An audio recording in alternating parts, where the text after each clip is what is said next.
ایک مولوی صاحب ہیں، ان کے ہاتھ میں ڈنڈا ہے اور ایک دائرہ بنا ہوا ہے، کہتے ہیں چل نکل اسلام کے دائرے سے باہر۔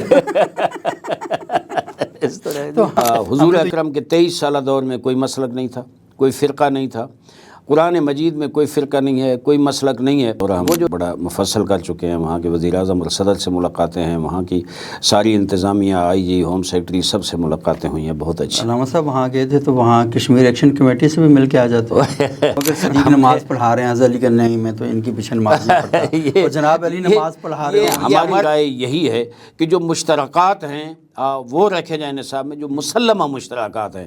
یہ نہیں ہے کہ ایک چیز جو ہے وہ زبردستی ٹھونس کر اسے مشترکہ بنانے کی کوشش کی جائے، نہیں، جو مسلمہ مشترکہ چیزیں ہیں۔ علامہ ساجد نقوی صاحب کو جملہ 2005 میں غالباً یہاں G62 امام بارگاہ میں ایک پروگرام ہوا تھا، تو علامہ صاحب نے کہا تھا کہ پاکستان میں دہشت گردی کے 5 فریق ہیں۔ ہم یہ سمجھیں بزرگان جو کتابیں لکھ گئے وہ اپنی جگہ پر خلوص کے ساتھ انہوں نے محنت کی، اسلام کو قرآن و حدیث سے سمجھنے کی کوشش کی، جو انہیں سمجھ آئی انہوں نے لکھا۔ پاکستان میں تکفیر کی فضا سرگرم ہے، تو یہ لوگ بھی بڑے اخلاص کے ساتھ کام کر رہے ہیں، کیونکہ مجھے جب فریم کرتا ہوں نا، ان کی جانیں جا رہی ہیں، وہ مر رہے ہیں، ان کے بچے یتیم ہو رہے ہیں، ان کی بیویاں بیوہ ہو رہی ہیں۔ علماء، بریلوی علماء میرے مدرسے میں تشریف لاتے تھے، ساری کتابیں دیکھتے تھے، میں ان کے مدرسے میں اپنی ٹیم کے ساتھ جاتا تھا، دیکھتا تھا۔ وہ جو کتابیں، ان کتابوں کے اندر سے وہ تمام مواد نکال دیا جائے جو مجھے اور آپ کو لڑاتا ہے، مجھے اور آپ کو باہم متصادم کرتا ہے، شر انگیزی پھیلاتا ہے، نفرتیں پھیلاتا ہے۔ 10 صدیاں پہلے کوئی کتاب لکھ گئے کوئی بزرگان،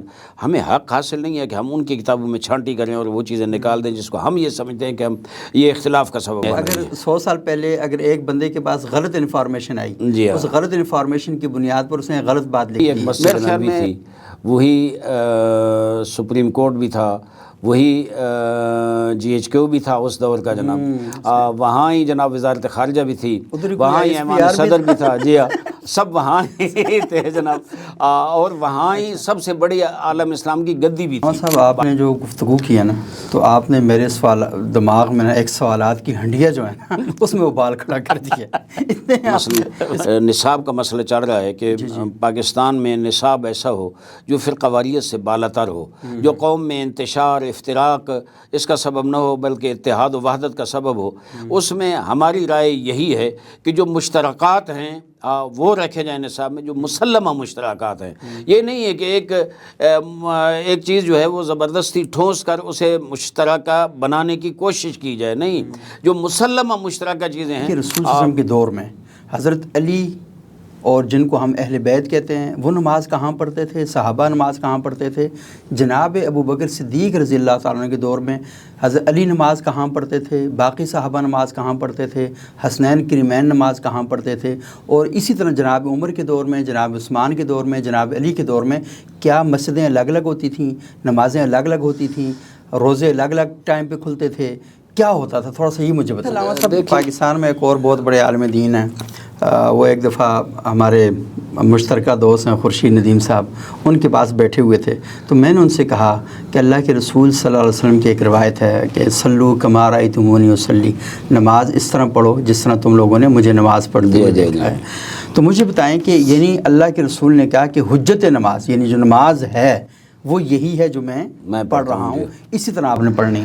اب میرے جیسے بے شمار لوگ بڑے کنفیوز ہیں، وہ یہ کہہ رہے ہیں کہ رسول اللہ صلی اللہ علیہ وسلم نے آخری نماز کیسے پڑھی تھی؟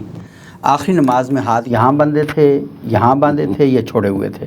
آخری نماز میں رفع یدین کیا تھا یا نہیں کیا تھا؟ میں سمجھتا ہوں کہ امام خمینی رحمۃ اللہ علیہ کا ایک فرمان ہے، لیکن جب یہ دعویٰ علماء کی طرف سے کیا جائے گا اور ہمیں کہا جائے گا کہ اللہ کے رسول صلی اللہ علیہ وسلم کی زندگی کا ایک ایک گوشہ، ایک ایک لمحہ صحابہ اکرام نے، اہل بیت الزام نے محفوظ کر کے رکھا ہے اور انتہائی حفاظت کے ساتھ، تگ و دو کے ساتھ امت تک پہنچایا ہے، تو یہ امت پوچھنا چاہتی ہے کہ یہ بتائیں کہ جو علماء یا جو صلحاء یا جو ورثاء اللہ کے رسول کی زندگی کا سب سے اہم ترین رکن نماز، اسے صحیح طرح امت تک نہیں پہنچا سکے، کہ وہ کس طریقے سے پہنچانی چاہیے تھی، کس طرح اللہ کے رسول نے آخری نماز پڑھی؟ میں یہاں نہیں ہوں کہ میں جناب اعلان کروں کہ میں ان کا احترام کرتا ہوں، لیکن یہ ہے کہ توہین نہیں کرنی چاہیے، بالکل واضح ہے جناب۔ اچھا یہ کہ قرآن کی جو آیت پڑھی کہ تلک الرسول فضلنا بعضهم علی بعض، کہ اللہ تعالیٰ نے یہ فضیلت اللہ نے دی ہے، اللہ نے دی ہے، بالکل آپ اور میں تو نہیں دے سکتے، تو اللہ دے رہا ہے۔ تو اب مکاتب اہل سنت کہتے ہیں کہ سیدنا صدیق اکبر کو یہ فضیلت قرآن نے دی، اللہ نے دی ہے۔